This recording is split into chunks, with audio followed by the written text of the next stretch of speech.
जय हिंद जय मित्रों। तो आज हम बात करेंगे यूपीएसआई के पार्ट 3 के बारे में। जैसा कि आप सब जानते हैं कि पार्ट 1 और पार्ट 2 में मैंने अब तक जो चीज़ें एक्सप्लेन किया, जैसे कि सबसे पहले मैंने बताया था आपको कि एलिजिबिलिटी क्राइटेरिया क्या होनी चाहिए, कि कब आप एलिजिबल होगे कि आप फॉर्म भर सको यूपीएसआई के लिए। साथ ही साथ मैंने ये भी बताया था मित्रों आपको कि क्या आपकी क्वालिफिकेशन होनी चाहिए, क्या एज होनी चाहिए, और A to Z डिटेल दिया था इसके बारे में।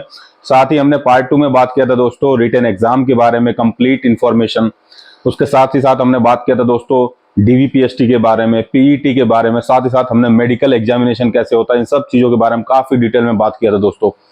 तो अब बारी है हमारी पार्ट 3 की, और पार्ट 3 में हम बात करेंगे पीवीआर के बारे में, और साथ ही साथ हम बात करेंगे ट्रेनिंग कैसा होगा और ट्रेनिंग के दौरान क्या सैलरी होगी। साथ ही साथ आपकी बात करेंगे कि जब आप जनपद में जाओगे तो आपको क्या सैलरी मिलेगी और क्या सुविधाएं मिलेगी, किस तरीके की ड्यूटी और किस तरीके की छुट्टियां होंगी आपकी। तो A to Z इन्फॉर्मेशन इस वीडियो में हम लोग कवर करने वाले हैं दोस्तों।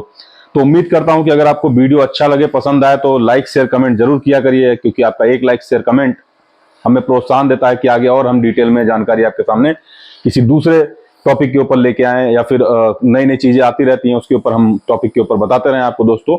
तो चलिए वीडियो को शुरू करते हैं समय नष्ट ना करते हुए, और बात करते हैं हम यूपीएसआई के आगे की प्रक्रिया के बारे में। तो सबसे पहले हम आगे की प्रक्रिया में बचा हमारा पीवीआर। जी हाँ दोस्तों, जब आपका सिलेक्शन हो गया, सिलेक्शन प्रोसेस ऑलरेडी ओवर हो चुका है और सिलेक्शन आपकी हो गई, उसके बाद आपका क्या क्या प्रोसेस होना है उसके बारे में हम बात करें दोस्तों। तो सबसे पहला उसके बाद आपका होगा दोस्तों, वो होगा पीवीआर, यानी कि पुलिस वेरिफिकेशन, जिसको कैरेक्टर वेरिफिकेशन भी कह सकते हैं आप।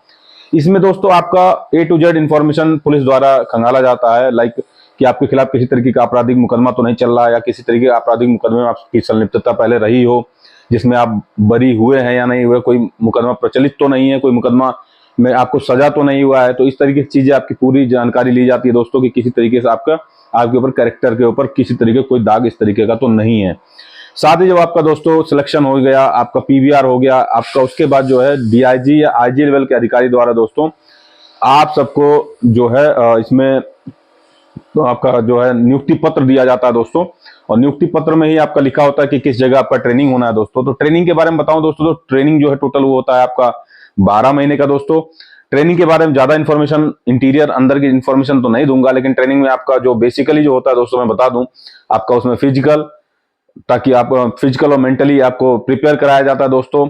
साथ ही साथ आपका जो उसमें सारे जो चीजें आपका आगे आके दरोगा जब बन जाते हैं, तो इन्वेस्टिगेशन से रिलेटेड जो चीजें होती हैं उसके बारे में सारी चीजें A to Z जानकारी आपको पढ़ाई जाती है और जानकारी दी जाती है दोस्तों।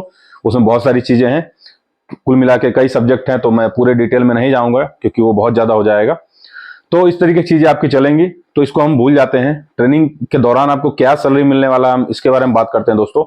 तो जो ट्रेनिंग के दौरान आपको सैलरी मिलने वाला है दोस्तों, वो आपका होता है बेसिक पे और डीए मिलता है दोस्तों। तो बेसिक पे जो आपका होता है, जो दरोगा का पद है दोस्तों, वो 4200 ग्रेड पे का है। साथ ही साथ जो बेसिक पे आपका होगा दोस्तों, वो होगा 35,400 रुपए। साथ ही जो उस समय का डीए होगा, जैसे लाइक अभी 46 से 50% हो गया डीए, तो डीए प्लस डीए, तो बेसिक पे प्लस डीए आपको ट्रेनिंग के दौरान मिलेगा दोस्तों। जब आप ट्रेनिंग 12 महीने की खत्म कर देते हैं, और यदि हाँ, ट्रेनिंग के दौरान एक चीज बताना बहुत जरूरी दोस्तों, कि अगर आप ट्रेनिंग में आपका एग्जामिनेशन होता है, एग्जामिनेशन में फेल हो जाते हो, तो आपकी ट्रेनिंग 3 महीने बढ़ाई जा सकती है दोस्तों। तो ये जरूरी नहीं कि आप 12 महीने बाद ट्रेनिंग करके आ जाओगे, ट्रेनिंग यूं ही होता है, ट्रेनिंग में भी एग्जामिनेशन होते हैं। तो चलिए, आप वहां से जब आपकी पोस्टिंग हो गई, पोस्टिंग के बाद क्या होता है दोस्तों, जब आपकी पोस्टिंग हो जाती है जिले में दोस्तों, तो आपका 4 महीने देहात थाने और 4 महीने शहर थाने, और साथ ही साथ अन्य 112 से लेकर अन्य अन्य विंग में आपकी ट्रेनिंग कराई जाती है दोस्तों। साथ ही 1 महीने का 12वें महीने में आपका पीएससी कराया जाता है दोस्तों। उस दौरान आपको सैलरी क्या होगा, क्या मिलने वाले आपके भत्ते हैं, तो उसके बारे में हम बात करें दोस्तों।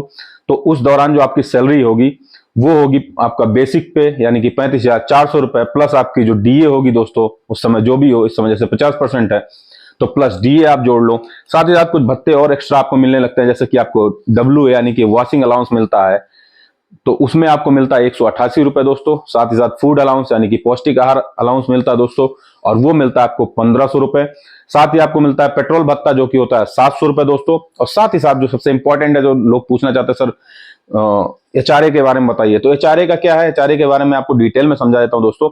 एचआरए के 4-5 स्लैब है अलग अलग।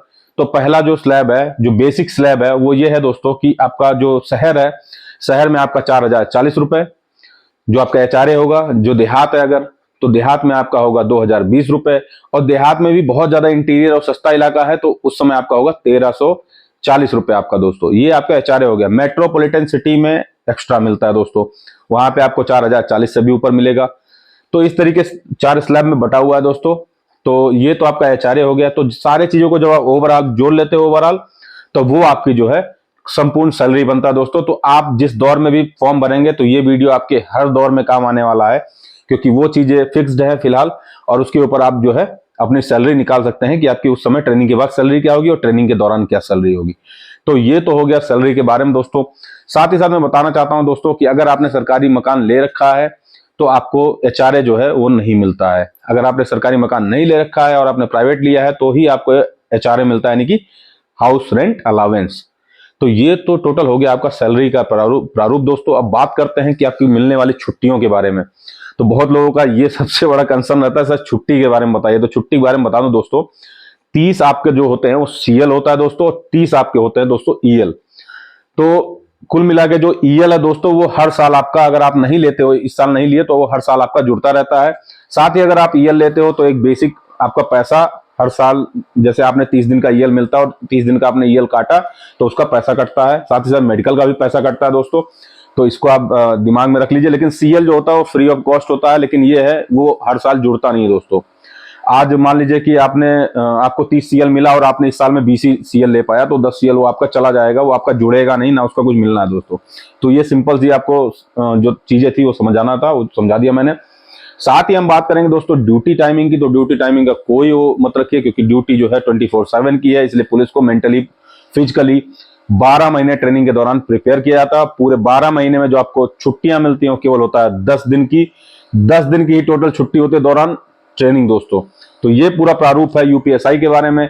तो कंप्लीट वीडियो मैंने बना दिया अपनी तरफ से। अगर फिर भी लगता है कोई चीज छूट गया है, कोई कमी रह गई दोस्तों, तो आप मुझे कमेंट करके बताइएगा। आप मुझे इंस्टाग्राम पे मैसेज कर सकते हैं, आप मुझे टेलीग्राम पे मैसेज कर सकते हैं और मुझे बताइएगा कि क्या छूट गया और क्या इसके बारे में और आगे जानना चाहते हैं आप। और अगर वीडियो आपको अच्छा लगा हो, आपको लगा हो कि संपूर्ण आपको जानकारी मिली है, तो कृपया वीडियो को लाइक शेयर कमेंट जरूर करिएगा। उम्मीद करता हूं आपको बेस्ट ऑफ लक आगे के आने वाले एग्जामिनेशंस के बारे में। बी प्रिपेयर, और मैं कोशिश करूंगा कि अगर कोई भी जानकारी मिलती है दोस्तों तो मैं आपको जल्द से जल्द जानकारी दे सकूं कि आगे कब तक आपकी वैकेंसी आ सकता है। तो अगर वीडियो आपको अच्छा लगा हो तो लाइक शेयर कमेंट करिएगा। जय हिंद जय भारत मित्रों।